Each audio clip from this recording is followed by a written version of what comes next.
நீர் தங்கிடும் வீட்டில் இயேசுவே, நீர் தங்கிடும் வீட்டில் எல்லாம் நிறைவே குறை வேண்டாமோ கர்த்தா, நின்னை விடமாட்டே. எல்லாம் நிறைவே குறை வேண்டாமோ கர்த்தா, நின்னை விடமாட்டே. The book of Hebrew chapter 9 word number 13. எபிரேயருக்கு நிருபம் 9வது அதிகாரம் 13வது. அது எப்படி எனில், காளை, வெள்ளாட்டுக்கடா இவைகளின் இரத்தம் தீட்டுப்பட்டவர்கள் மேல் தெளிக்கப்பட்ட கடாரியின் சாம்பலும் சரீர சுத்தி உண்டாக்கும்படி பரிசுத்தப்படுத்துமானால். பரிசுத்த பவுல் அப்போஸ்தலன் எபிரேயர்களுக்கு, எபிரேயர் என்று சொல்லுகின்றவரை இஸ்ரவேலருக்கு விசேஷ வண்ணமாக இந்த நிருபத்தை அவர் எழுதுகின்றார்.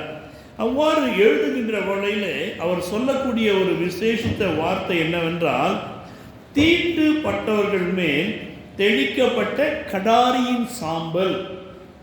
தீட்டுப்பட்டவர்கள் மீது தெளிக்கப்படுகிற கடாரியின் சாம்பலாம். பழைய ஏற்பாட்டிலே பலி ஒவ்வொரு காரியத்துக்குமாக செலுத்தப்பட்டது. பாவ நிவாரண பலி, குற்ற நிவாரண பலி, போஜன பலி, ஸ்தோத்திர பலி என்று அநேக பலிகளை நாம் பார்க்கலாம். இந்த பலிகளின் மத்தியிலே அந்த மிருகத்தை அவர்கள் கொன்று அதனுடைய தீட்டுப்பட்ட காரியங்களை அவர்கள் எரித்து, அக்னியாலே எரித்து, அந்த சாம்பலை என்ன செய்கிறார்களாம், தெளிக்கிறார்களாம், மேலே போடுகிறார்கள். சரீர சுத்தி உண்டாகும்படி பரிசுத்தப்படுத்துமானால், சரீரத்தை சுத்திகரிப்பதற்கு இந்த சாம்பலை அந்த நாட்களிலே அவர்கள் பயன்படுத்தினார்கள். பழைய ஏற்பாட்டில் சாம்பல் எதற்காக உபயோகப்படுத்தப்பட்டது என்பதை நாம் முதலாவது அறிந்து கொண்டால்தான் இந்த சாம்பல் புதன் என்றால் என்பதை நாம் அறிந்து கொள்ள முடியும். ஆஷ் வெட்னஸ்டே என்று சொல்கிறார்கள். இந்த சாம்பல் புதனானது கிறிஸ்தவத்திலே எப்படி வந்தது? யூதர்களுடைய முறை ஒன்று, ஆனால் கிறிஸ்தவத்துக்குள்ளாக எப்படி வந்தது?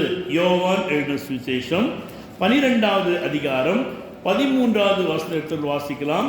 ஜான் த காஸ்பிள் சாப்டர் 12 வேர்ட் நம்பர் 13. யோவான் 12வது அதிகாரம் 13வது வசனத்தில் 12:13 குருத்தோலைகளை பிடித்து கொண்டு அவருக்கு எதிர்கொண்டு போகும்படி புறப்பட்டு, ஓசன்னா, கர்த்தர் நாமத்தினாலே வருகிற இஸ்ரவேலின் ராஜா ஸ்தோத்திரிக்கப்பட்டவர் என்று ஆர்ப்பரித்தார்கள். ஆண்டவராய் இயேசு கிட்டத்தட்ட 3.5 ஆண்டுகள் அவர் ஊழியம் செய்தார். அந்த 3.5 ஆண்டினுடைய கடைசி பகுதியிலே இந்த பஸ்கா பண்டிகையை கொண்டாடும்படியாக அவர் எருசலேமுக்கு வந்த வேளையிலே அங்கு அவரை விசுவாசித்தவர்கள், நம்பினவர்கள், இவர்தான் மேசியா என்று ஏற்றுக்கொண்டவர்கள் இந்த குருத்தோலைகளை பிடித்து கொண்டு அவரை எதிர்கொண்டு அழைக்கும்படியாக கடந்து செல்கிறார்கள். ஓசன்னா, ஓ லார்ட் ஹேஸ் கம், ஆண்டவரே நீர் வாரும் என்று அர்த்தமாய் காணப்படுகிறது. இந்த ஓசன்னா என்கிற ஒரு வார்த்தை மேசியாவுக்கு, இரட்சகருக்கு தான் பயன்படுத்தக்கூடிய ஒரு வார்த்தையாக இருந்தது. எனவே இந்த குருத்தோலைகளை பிடித்து கொண்டு ஆண்டவராகிய இயேசுவுக்கு பவனியாக அவரோடு கூட சென்றவர்கள் அந்த குருத்தோலை பவனிக்கு பின்பதாக சிலுவை பாடுகள், ஆண்டவராகிய இயேசு மரித்து உயிர்த்தெழுந்து விட்டார். அடுத்த ஆண்டிலே அதே பஸ்கா திருநாள் வருகின்ற வேளையிலே இந்த இஸ்ரவேலர் என்ன செய்தார்கள் என்றால், இந்த குருத்தோலைகளை தன்னுடைய வீட்டிலே கொண்டு சென்று வைத்திருப்பார்கள். ஒவ்வொரு ஆண்டும் அந்த பவனியிலே அந்த குருத்தோலைகளை வீட்டிலே சென்று வைத்திருப்பார்கள். அவ்வாறு இந்த குருத்தோலைகளை வைத்து அந்த மறு ஆண்டிலே ஆண்டவராய் இயேசு கிறிஸ்து மத்தியிலே இல்லை என்கிற ஒரு சூழ்நிலையிலே கத்தோலிக்க திருச்சபையானது அதை ஒரு நடைமுறையாக அது சபைக்குள்ளாக கொண்டு வந்தது. எப்படி சாம்பல் சுத்திகரிக்கிறதோ அதை போல இந்த குருத்தோலைகளை எரித்து அந்த சாம்பலை தான் அவர்கள் நெற்றிகளிலே பூசிக்கொண்டு இன்றைக்கு அவர்கள் ஆலயத்துக்கு கடந்து சொல்வார்கள். இப்படிதான் கிறிஸ்தவத்தில் இந்த குருத்தோலை திருநாளானது இந்த ஆஷ் வெட்னஸ்டே என்கிற ஒரு காரியம் சபைக்குள்ளாக கடந்து வந்தது. கடந்து என்ன சாப்டர் 19 வேர்ட் நம்பர் 17 to 19.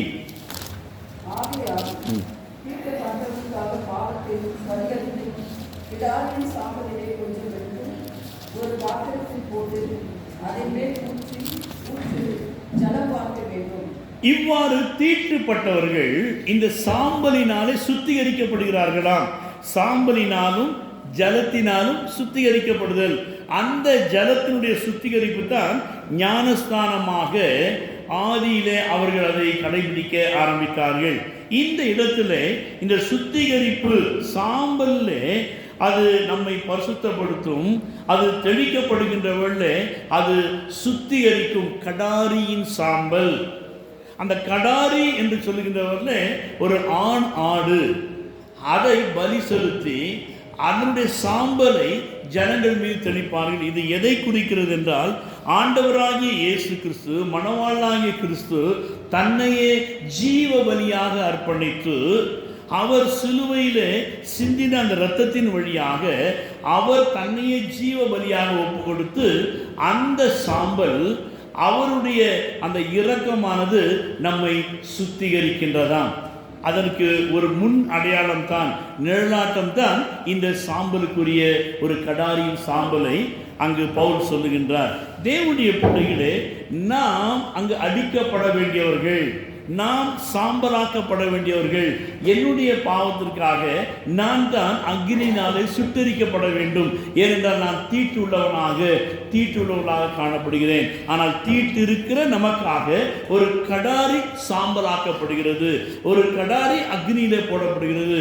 அதை போலவே ஆண்டவராகிய இயேசு நமக்காக கடாரியாக அவர் சாம்பலானார். நான் சாம்பலாக வேண்டிய இடத்திலே என் ஆண்டவர் சாம்பலானார். அந்த சாம்பலிலே கர்த்தருடைய பிள்ளைகளாகிய நாம் என்ன செய்ய வேண்டுமா?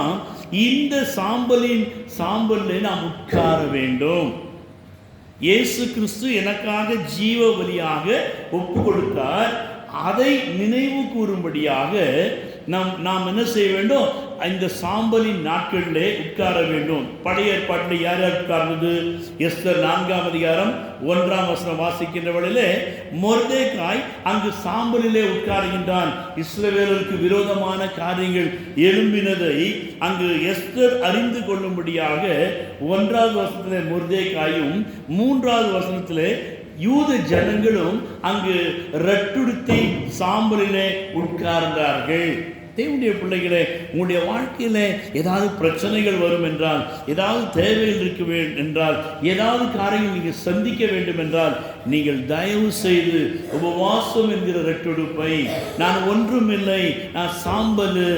அப்போ சாம்பலுக்கு வேல்யூ இல்லை. அப்போ நமக்கு எந்த வேல்யூமே இல்லை. அப்படிப்பட்ட நம்முடைய வாழ்க்கையில் நாம் சாம்பல்ல எதற்காக உட்கார வேண்டும்? யோபின் புஸ்தகம் 42ஆம் அதிகாரம் 6ஆவது வசனம். யோபு மனஸ்தாபப்படும்படியாக அவன் சாம்பலிலே உட்காருகிறதை பார்க்கிறோம். அவன் மனஸ்தாபப்படும்படியாக தான் என்ன பாவம் செய்தேன், எதற்காக இந்த காரியங்கள் ஏற்பட்டன என்பதை அறிந்து கொள்ளும்படியாக சாம்பலிலே உட்கார்ந்து மனஸ்தாபப்படுகிறேன். தேவனாகிய கர்த்தர் யோபை குறித்து சாட்சி சொல்லுகின்றார் அவருடைய நண்பர்களிடத்தில்.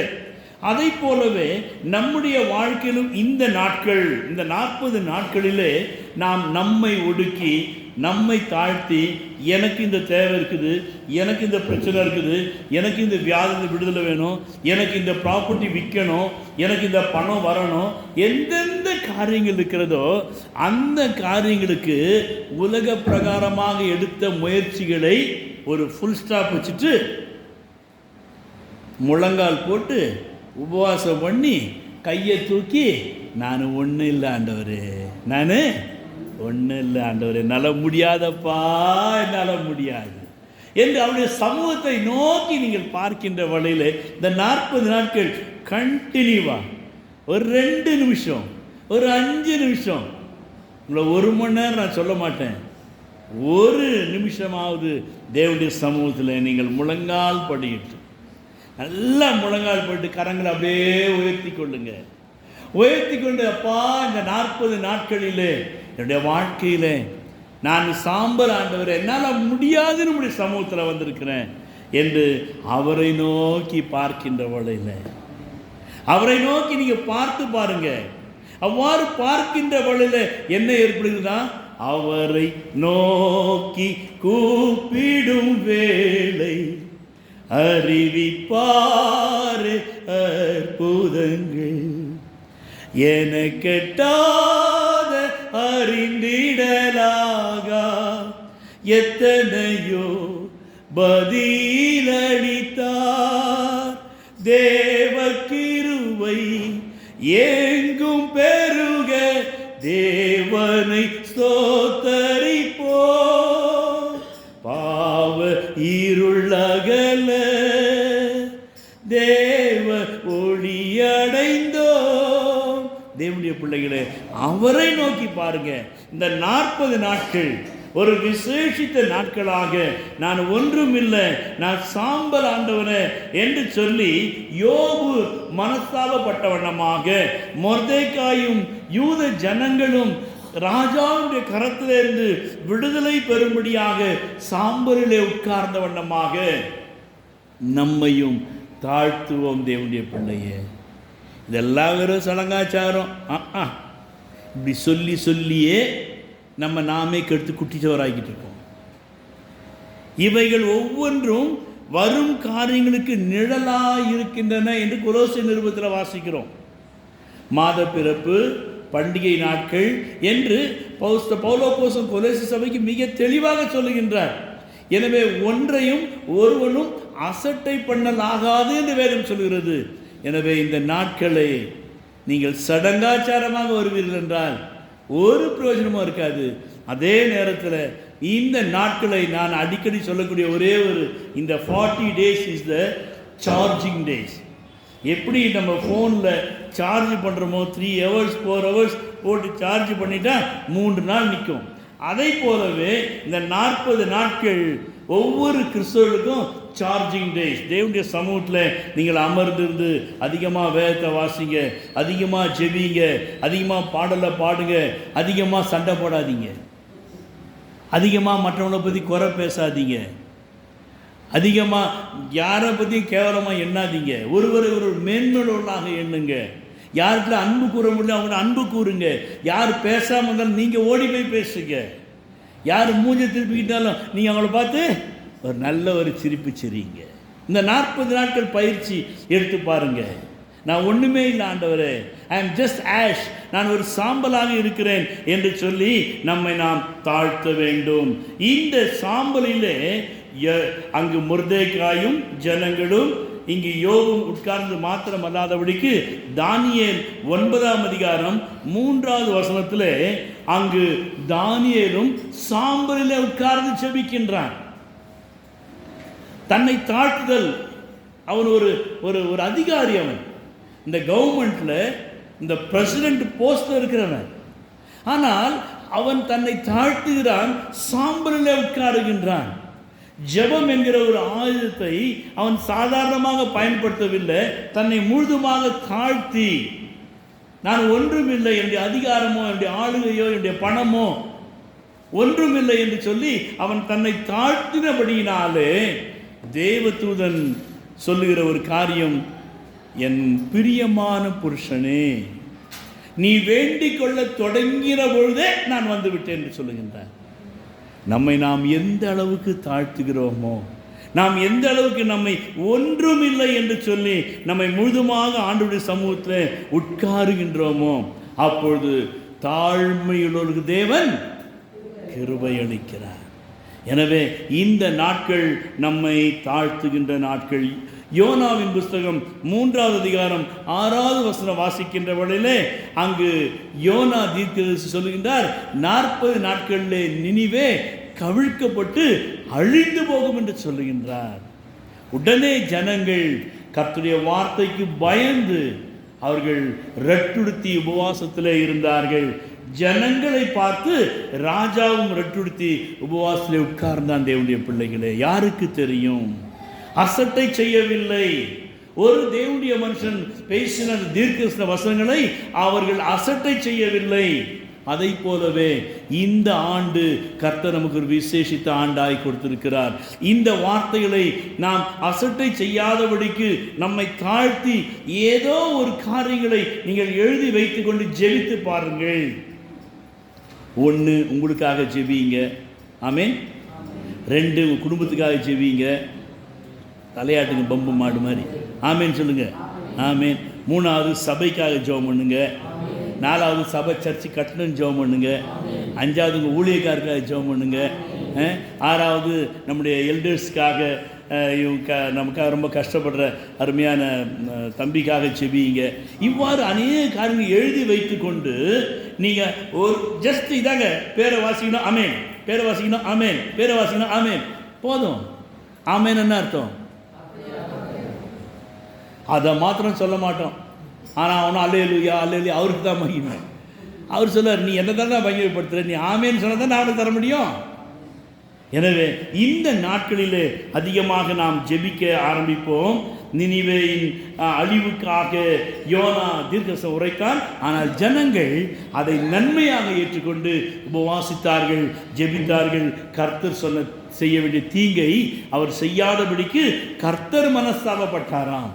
எனவே கர்த்தர் நமக்காக மனஸ்தாபப்பட வேண்டுமானால் இந்த நாட்களிலே நம்மை நாம் முழுதுமாக தாழ்த்தி ஜெபிக்க வேண்டும். இவ்வாறு நாம் ஜெபிக்கின்ற வேளையிலே என்ன ஏற்படுகிறதா? மல்கியா 4ஆம் அதிகாரம் 3வது வசனத்தை என்ன வாசிக்கிறோம்? உள்ளங்காலின் கீழ் சாம்பலாய் இருப்பார்கள். எங்கெங்க? அதுனால உள்ளங்கால் எது உள்ளங்கால் சொல்லுங்க பார்க்கலாம், கரெக்டாக சொல்லுங்க. எது உள்ளங்கால்? பாருங்க, கால் இப்படி இருக்குதுங்க. இதுவா இதுவா இதுவா? அந்த இடத்துல மண்ணு படுமா? ஆனால் வசனம் சொல்லுது அங்கே சாம்பலாக இருப்பாங்க. எங்க? இந்த இடத்துல. அப்போ நீ நடக்கின்ற வழியில இங்கெல்லாம் படுவது மாத்திரமல்ல, இந்த இடத்துல துன்மார்க்கர், உனக்கு விரோதமாக எழும்புகிற காரியங்கள், மந்திரம் மாந்திரிகம் செய்வின பொல்லாத காரியங்கள் எதுவானாலும் சரி, தேவனுடைய பிள்ளைகளே, நம்மை நாம் தாழ்த்துகின்ற வழியில் உங்கள் உள்ளங்காலின் கீழே அவர்கள் சாம்பலாக இருப்பார்கள் 40 நாளில். சாம்பல் என்றால் அழிவு அல்ல. சாம்பல் என்றால் அழிவு அல்ல. ஓஹோ, இந்த நாளில் ஜெபம் பண்ணால் அவங்க செத்து போவாங்க, அவங்க நாசமாக போவாங்க, அது பழைய ஏற்பாட்டு சித்தாந்தம். ஆனால் புதிய ஏற்பாட்டில் இந்த சாம்பல் எதை குறிக்கிறது என்றால் சுத்திகரிப்பை குறிக்கிறது. ஆரம்பத்தில் சொன்ன எபிரேயர் 9:13 சுத்திகரிப்பை, அது தெளிக்கப்படுகிறது. எவன் ஒருவன் உங்களுக்கு விரோதமாக வருகிறானோ, யார் ஒருவர் உங்களுக்கு விரோதமாக செய்கிறார்களோ அவர்கள் உங்கள் கால்களின் கீழே என்றால் அவர்கள் ரட்சிப்புக்குள்ளாக கர்த்தர் அவர்களை மாற்றி உங்களுடைய கால்களின் கீழே கொடுப்பார். அல்லேலூயா. எனவே அவர்கள் ரட்சிக்கப்படும்படியாக, அவர்கள் ஆண்டவரை ஏற்றுக்கொள்ளும்படியாக நாம் என்ன செய்யணும்? நம்மை என்ன செய்யணும்? தாழ்த்தணும். அதுதான் முக்கியம். நீங்க எந்த அளவுக்கு ஒருவரை ஒருவர் நாம் தாழ்த்துகின்றோமோ அந்த அளவுக்கு கர்த்தர் நம்மை உயர்த்த ஆரம்பிக்கின்றார். இந்து விஷயத்தில் அகத்தியர் சொல்லுகின்றார், நீற்றை புனைந்தென்ன, நீர்னா திருநீர், நீற்றை புனைந்தென்ன நீராட போயென்ன நீ மனமே. நீராடினா ஞானஸ்தானம். நீ முக்கி எடுத்தாலும் சரி, நீ தெளிச்சு கொடுத்தாலும் சரி, நீ என்ன பண்ணாலும் சரி, நீற்றை புனைந்தென்ன நீராட போயென்ன நீ மனமே, மாற்றி பிறக்க வகையறிந்தா இல்லையோ, ஏட்டில் கிடக்கும் 7 கோடி மந்திரத்தில் என்ன கண்டாய், ஆற்றில் கிடந்தும் துறையறிந்தா இல்லையோ. ஒரு ஆற்றுல நடுவில் நிற்கிற ஒரு மனுஷனுக்கு இப்படியும் போக முடியாது, அப்படியும் போக முடியாது. அதை போலவே ஏட்டில் கிடக்கும் 7 கோடி மந்திரங்கள், இதெல்லாம் நீ படிச்சு படிச்சு படிச்சு படித்தாலும் இது உனக்கு உள்ளே இறங்கவில்லை என்றால் நீ நடு ஆற்றிலே இருக்கிறவனாக இருக்கிறவனாய் காணப்படுவாய். அப்போ தேவனுடைய பிள்ளைகளே, இதில் ஒரே ஒரு காரியம் சொல்றாரு. இந்த முழு வேதாத்து ஒரே வார்த்தையில் அடைக்கலாம். என்ன வார்த்தை அது? ஐயோ, கிறிஸ்தவங்களுக்கு ஒரே ஒரு வார்த்தை தாங்க. என்னதுங்க? அன்பே, கல்வாரி அன்பே, உம்மை நினைக்கையிலே என் உள்ளம் உருகுதையா. யார் நினைக்கிறத? யார? மான அவனை விட மாட்டேன். யார் மேலே? மகி மேலே கோபம். அப்போ அவர் நினச்சவன அவனை உள்ள உருகணும். ஐயா, இயேசுவை எங்கே பார்க்குற? யார் உன்னை விரோதிக்கிறார்களோ, யார் உன்னை கேவலமாய் பேசுகிறார்களோ அவங்கள தான் நீ இயேசுவா பார்க்கணும். அதுதான் பக்தன் பாடுகின்றான், அன்பு. இந்த உபவாச நாட்களில் யார் யார் மேலே நீ வம்பு பண்ணுறாங்களோ, யார் நீ வம்பு பண்ணுறியோ அவங்க கையில் என்ன செய்யணும்? நீ போயிட்டு என்ன அன்பு? எப்படி? கட்டிப்பிடி வைத்தியம். எப்படிங்க? போயிட்டு நீங்கள் கட்டி பிடிச்சி அண்ணா என்ன இருக்கீங்க என்று அந்த அன்பை காண்பீங்கள். உங்கள் கால்களின் கீழே அவர்கள் சாம்பலாய் இருப்பார்கள் என்றால் அவர்களும் தெளிக்கப்படுகிற ஒரு சுத்திகரிப்பின் குடும்பமாக, பிள்ளைகளாக கர்த்தர் அவர்களை மாற்றுவார். அது மாத்திரமல்லாதபடிக்கு கர்த்தர் மாற்றுவது மாத்திரமல்ல, நாம் இந்த 40 நாட்கள் இவ்வாறு நான் சாம்பல், நான் தாழ்த்துகிறேன், நான் அன்பாக பேசுகிறேன், நான் கோவப்பட மாட்டேன், நான் எரிச்சல் பட மாட்டேன், நான் எல்லாத்தையும் சிரிச்சுக்கிட்டு இருப்பேன், யார் என்ன சொன்னாலும் சரி. கிறிஸ்டியானிட்டியில் ஒரு தாயார் இருந்தார்கள், வயசானவங்க. பெரிய அளவில் இன்றைக்கு உலக அளவில் அவங்களுடைய பெயர் சொல்லப்படுது. சொல்ல முடியுமா? Mother Teresa. ஒரு முறை இவர்கள் ஒரு கடைக்கு சென்றார்களாம். அப்பொழுது கிட்டத்தட்ட ஒரு 40 பிள்ளைகள் கிட்டத்தட்ட அவர்களிடத்தில் இருந்தார்கள். அன்றைக்கு சாப்பாட்டுக்கு ஒன்றுமே இல்லை. அப்பொழுது அந்த கடையிலே சென்று அந்த கடைக்காரர் சொல்கிறாங்களாம், ஐயா ஏதாவது இருந்தால் கொடுங்க ஐயா, 40 பசங்க சாப்பிட்றதுக்கு ஒன்றும் வழி இல்லையா. டோன்ட் மைண்ட், இங்கே உட்காந்து யாரும் பேசுகிறேன், எனக்கு கொஞ்சம் ரொம்ப disturbance. No don't show others, all we are one. Okay, good boys, good good good. ஆயிடுது. அவங்க என்ன செஞ்சாங்க? போய் கை நீட்டினாங்களாம். என்ன செஞ்சாங்க? கை நீட்டினாங்களாம். அவனுக்கு ரொம்ப கோபம் வந்துருச்சு. என்ன இந்த பொம்பளை இப்படி வந்து கேட்குதுன்னு சொல்லிட்டு தூந்து போகிறான். அதை உடனே அந்த மனசு அவங்கள அங்கில துடைத்து கொண்டாங்க. மறுபடியும் கை நீட்டினாங்களாம். மறுபடியும் தொடச்சி அதே மாதிரி 3-4 தடவை செஞ்சுட்டு அதுக்கப்புறம் இந்த கை நீட்டினாங்களாம். எப்பா இதில் நீ துப்பு, இதில் ஏதாவது கூடுன்னு சொன்னாங்க. அன்றைக்கு அந்த கடைக்காரன் ரட்சிக்கப்பட்டான் தேவனுடைய பிள்ளைய.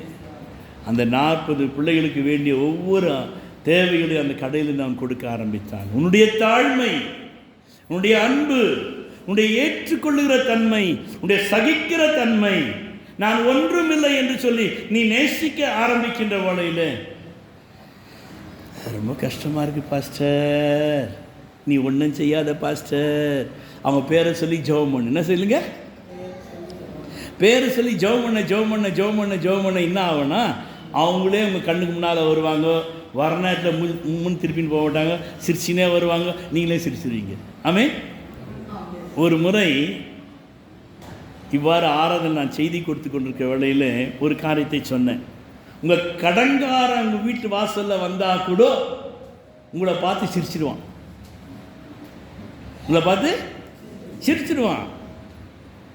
இயேசு உன் கூட இருக்கிறார் என்பதை நீ உணர வேண்டும் என்று அன்றைக்கு கர்த்தருடைய வார்த்தையை கொடுத்தேன். ராணிமான்னு ஒரு சகோதரி இப்போ பரலோகம் போய் சேர்ந்துட்டாங்க. அழகாக கடன் வாங்குவாங்க, வெட்கப்படவே மாட்டாங்க, தைரியமாக வாங்குவாங்க. அவங்க பிள்ளைங்களும் சரி, மருமகளும் சரி, இன்றைக்கி நம்ம சபையில் இருக்கிறாங்க. அன்றைக்கு இந்த செய்தியை கேட்டுட்டு வீட்டுக்கு போனாங்க. போகிற நேரத்தில் கடையில் எல்லாம் சண்டே ஆனால் அவங்க வீட்டில் மசால் தோசை, இட்லி, பூரி, வடை, 12 பேர் 12-15 பேருக்கும் ஹோட்டல்லேருந்து வாங்கி போயிடுவாங்க. கடை வாங்கி நல்லா சாப்பிடணும், நல்ல பழக்கம் அவங்களுக்கு. ஃபுல்லாக அடிப்பாங்க கட்டு. அன்றைக்கி அது மாதிரி வாங்கி வீட்டுக்கு மேலே போயிட்டாங்க. மேலே வாடகைக்கு இருக்கிறாங்க. மேலே போய் கொடுத்துட்டு அப்படி வெளியிலேருந்து பார்க்குறாங்க. கடங்காரன் வரான். கடங்காரன் கீழே வரான். கரெக்டாக சண்டையானா வந்துடுவான், காரி துப்புவான். அன்றைக்கி இந்த அம்மாவுக்கு பிரசங்கம் ஞாபகம் வச்சு அப்படியே முன்னாடி சிரிச்சிக்கினே இருக்கிறாங்க. இவன் அவளை பார்த்து அவன் பார்க்காத மாதிரி போய்கிட்டே இருக்கிறான். இவனுக்கு ஒரே ஷாக் ஆயிடுச்சு. மறுபடியும் அவன் அங்கேயே நிற்கிறாங்க. போனவன் திருப்பி வர்றான். திருப்பி வந்து அப்படியே மேலே பார்க்குறான். பார்த்துட்டு அவன் பாட்டு போயிட்டான். இவங்க என்ன செஞ்சாங்க, ஒரு பொட்டில் மசால் தோசை எடுத்துக்கிட்டுன்னு என்கிட்ட ஓடி வந்தாங்க. என்ன சின்ன காரணம் உடனே ஓடி வருவாங்க. வந்து முழங்கால் போட்டாங்க. என்னம்மா என்ன பாஸ்டையா இன்றைக்கி பண்ண பிரசங்கம் எனக்கு ரொம்ப பிரயோஜனமாக இருந்துச்சு, ஜெபம் பண்ணுங்க, என்னங்க நீங்களும் ஒரு மசால் தோசை சாப்பிடுங்க. தேவனுடைய பிள்ளை, நான் எதற்காக சொல்கிறேன் என்றால், உங்களுடைய வாழ்க்கையில் கர்த்தர் நல்லவர் என்பதை ருசித்து பாருங்கள், அவரை சோதித்து பாருங்கள்.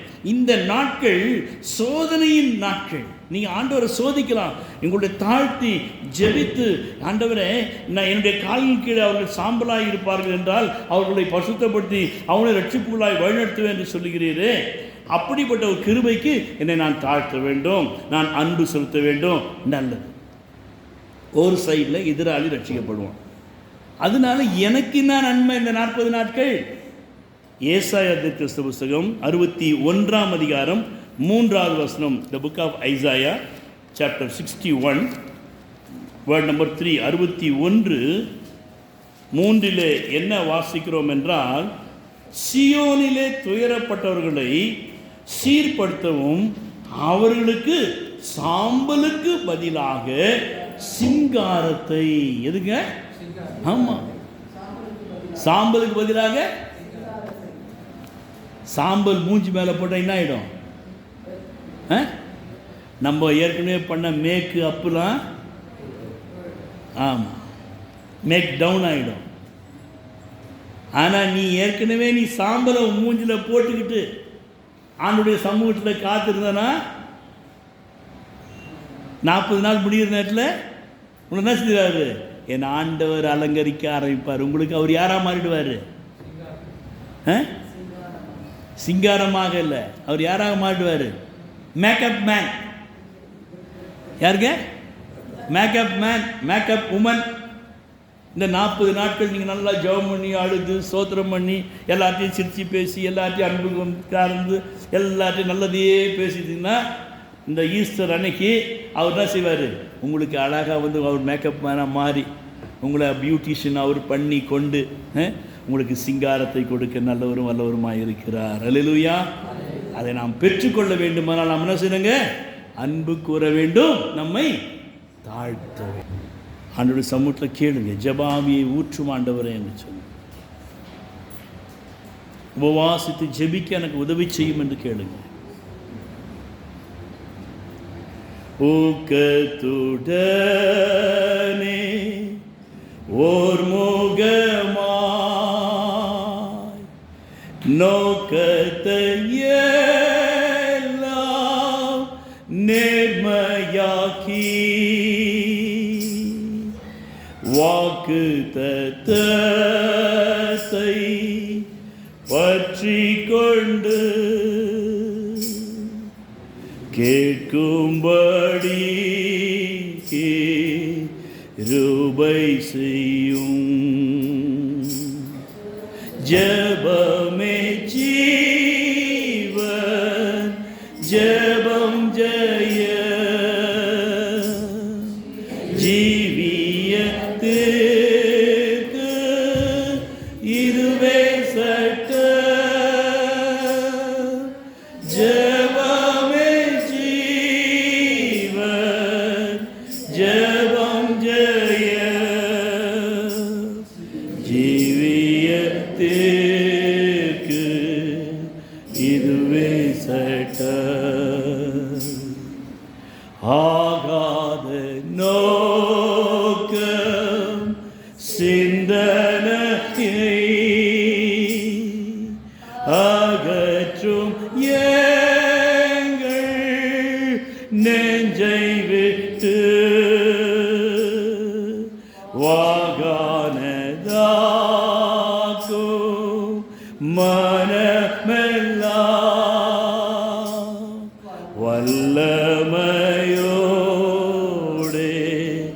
வேண்டிக் கொள்வே. ஜெபமே ஜீவன், ஜெபம் ஜெய, ஜீவியத்திற்கு இதுவே சட்டம். ஜெபமே ஜீவன், ஜெபம் ஜெய, ஜீவியத்திற்கு இதுவே சட்டம். தாழ்மையுள்ளவரிடம் தங்கிடுதே கிருபை. தாழ்மையுள்ளவரிடம் தங்கிடுதே கிருபை. மனம் தளர்ந்த நேரத்திலும் பலவீன சரீரத்திலும், மனம் தளர்ந்த நேரத்திலும் பலவீன சரீரத்திலும் போதுமேவோ கிருபை தாருமே. போதுமேவோ கிருபை தாருமே. தம் கிருபை பெரிதல்லோ எம் ஜீவனிலும் அதே. இம்மட்டும் காத்ததுவே எனக்கு இன்னும் தேவை. கிருபை தாருமே, இன்னும் தேவை. கிருபை தாருமே. இயேசுவின் நாமத்தில் கர்த்தாவே